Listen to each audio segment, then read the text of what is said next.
Election day is finally here and polls set to close in less than 2 hours. And there have been a number of bitter battles. NBC 6 is covering all the local races. One of them, District 26, Democrat Debbie Mucarsel-Powell challenging Republican U.S. Representative Curbelo.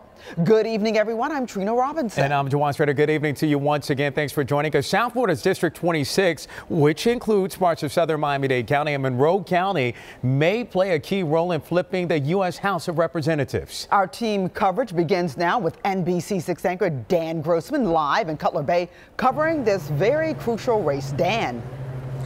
Yeah, you know, Trina and Juwan, you just said it's crucial, not only here in Florida, but when you look abroad across the entire nation, both Democrats and Republicans paying close attention to this race. As you mentioned, it could be a deciding factor if the House does indeed flip. But if you listen to the candidates, Debbie Mucarsel-Powell and also Curbelo, it doesn't really appear to have much to do with party. Curbelo touts himself as a moderate Republican who has distanced himself from President Trump on issues like family separation at the border, as well as climate change. Mucarsel-Powell, on the other hand, told me earlier that she isn't beholden to her Democratic Party. Rather, she's beholden to her constituents, who she says cares about the same issues that she's willing to fight for.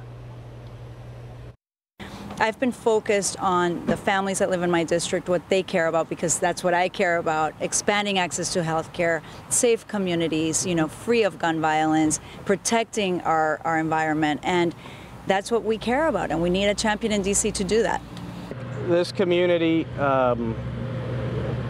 considers every candidate based on their merits. And I know that from my experience in 2016. The president lost my district by 16 points. Marco Rubio about tied my district, and I won it by 12. So this community is blessed to have many ticket splitters.